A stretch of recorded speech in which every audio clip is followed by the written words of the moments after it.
Selamat malam, salam sejahtera. Terima kasih karena bersama dengan saya di Nazilin Unity Channel. Muhyiddin tiru Zahid Hamidi, tiru Najib Tun Razak.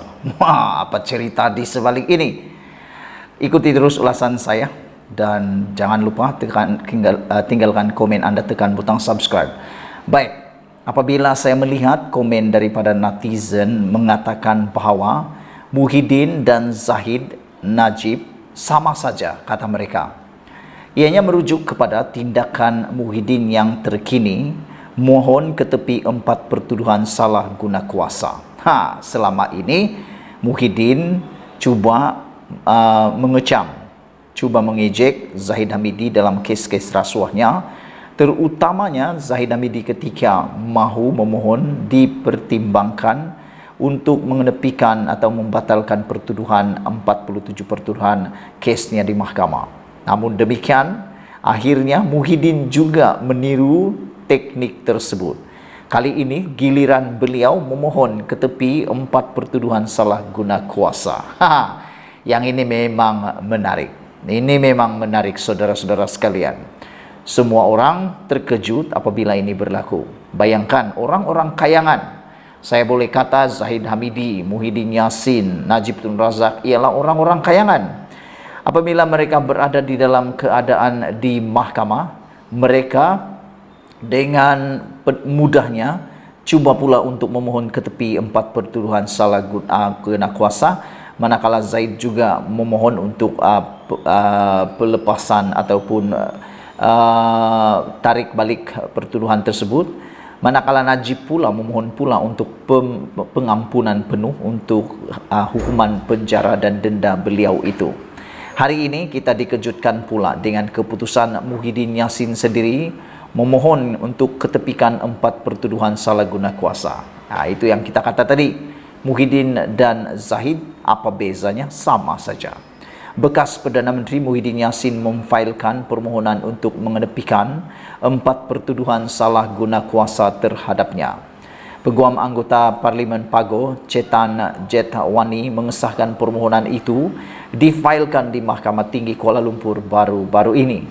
Chetan berkata, salinannya juga telah diserahkan kepada maafkan saya, kita bacakan sekali lagi. Menurut penghakiman ataupun keputusan itu, apa yang dipohon oleh Muhyiddin ialah pengampunan atau bukan pengampunan, iaitu mengenepikan 4 pertuduhan salah guna kuasa. Saudara, Muhyiddin juga memohon menangguhkan kes jenayah di Mahkamah Session Kuala Lumpur sementara menunggu keputusan permohonannya itu. Muhyiddin yang juga pengerusi Perikatan Nasional PN sebelum ini mengaku tidak bersalah dan mohon dibicarakan terhadap 4 pertuduhan salah guna kuasa dan pertuduhan pengubahan wang haram sebanyak RM232 juta. Kalau dulu teknik melambat-lambatkan perbicaraan biasa dikaitkan dengan Najib Tun Razak. Ramai yang melihat ketika Najib dalam perbicaraan kes SRC internasional, banyak kali Najib menggunakan teknik-teknik tertentu yang dilihat oleh netizen juga pemerhati politik sebagai langkah untuk melambat-lambatkan rentak ataupun untuk melengah-lengahkan masa perbicaraan beliau.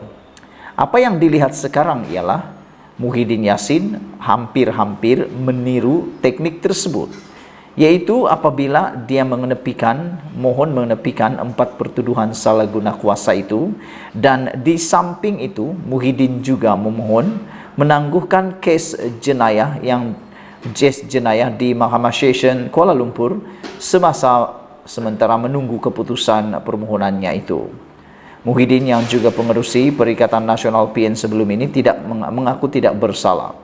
Saudara-saudara sekalian, apabila kes ini ditangguhkan, kalau berjaya ditangguhkan, ini mungkin akan ada kaitan dengan pilihan raya negeri yang tidak lama lagi akan diadakan di 6 buah negeri.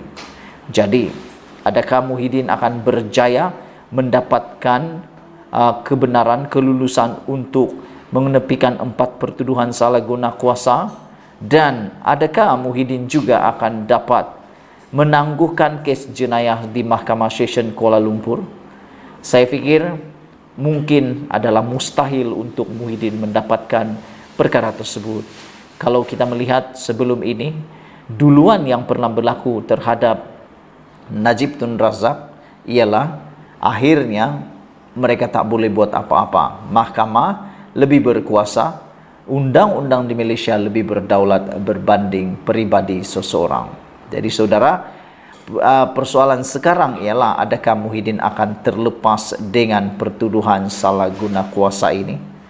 Dan yang paling kritikal ialah sanggupkah Muhyiddin untuk kembali bekerjasama dengan Anwar Ibrahim supaya beliau boleh cuba-cuba untuk mendapatkan permohonan ini? Kita jumpa lagi, share video ini. Bye-bye. Selamat malam, salam sejahtera. Terima kasih kerana bersama dengan saya di Nazilin Unity Channel.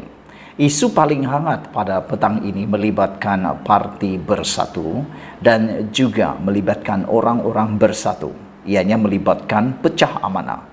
Sebelum saya teruskan ulasan dan juga pendedahan pada petang ini, jangan lupa tinggalkan komen anda, tekan butang subscribe bagi yang belum tekan butang subscribe, dan tekan butang subscribe itu percuma dan anda dapat membantu mengembangkan channel ini. Baiklah saudara-saudara sekalian, seperti yang sering kali saya katakan, di akhir-akhir ini, kebelakangan ini, kita ketahui bahawa Anwar Ibrahim telah memimpin negara ke arah menghancurkan dan menghapuskan rasuah, penyalahgunaan kuasa, pecah amanah dan penyelewengan. Kita amat berbangga kerana Malaysia sekarang di dalam arah dan arus yang betul berbanding pada tahun-tahun yang sebelumnya. Dengan ini terbaru pembantu Adun Bersatu dan isteri disiasat kena kes pecah amanah. Siapa orangnya? Ikuti terus ulasan ini. Polis hari ini menahan pembantu kepada seorang ahli Dewan Undangan Negeri Adun Bersatu Selangor bagi membantu siasatan kes pecah amanah berjumlah RM533.440. Wow, ini menghampiri setengah juta. Lebih daripada setengah juta sebenarnya. Dan yang menjadi persoalan saya ialah bagaimana duit sebanyak ini sanggup kalau benar dipecah amanahkan oleh mereka yang terbabit.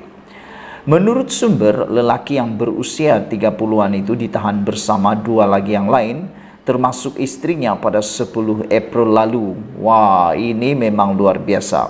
Orang muda terlibat di dalam pecah amanah melibatkan lebih 500,000. Difahamkan ketiga-tiga mereka sudah dibebaskan dengan jaminan polis.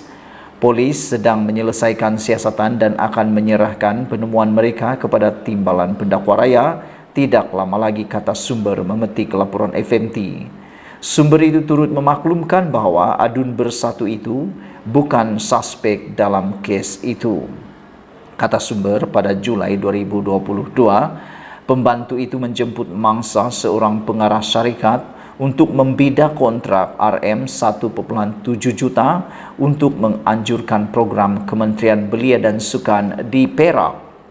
Mangsa diminta membayar komisen sebanyak 3% dan membidah projek itu melalui sebuah pertubuhan bukan kerajaan NGO yang dikaitkan dengan pembantu itu.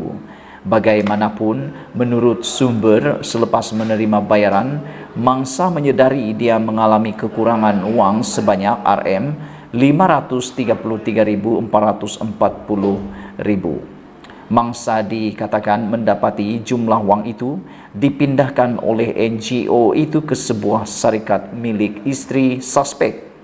Berikutan itu, mangsa membuat satu laporan polis dan kes disiasat mengikut Seksyen 408 Kanun Keseksaan, yaitu melakukan pecah amanah. Saudara-saudara sekalian, ini memang satu pendedahan dan satu lagi perkara yang harus kita elakkan, yaitu pecah amanah. Jangan sangka hari ini anda boleh terlepas. Semuanya di dalam radar, semuanya dalam pemerhatian. Nasihat saya kepada semua orang, tidak kiralah orang itu muda, tua atau sudah tua bangka, Jangan sekali-kali mencoba untuk melakukan jenayah, terutamanya SPA, terutamanya jenayah penyelewengan, pecah amanah, dan paling durjana ialah rasuah. Karena ingat, sejak kebelakangan ini kita mempunyai kepimpinan kerajaan yang memang bersungguh-sungguh untuk menghancurkan rasuah, untuk memastikan kegiatan rasuah yang sudah menjadi barah di dalam negara ini akan dihentikan serta-merta. Ketuanya siapa lagi kalau bukan Perdana Menteri yang kita hormati, yang amat berhormat, Perdana Menteri Anwar Ibrahim.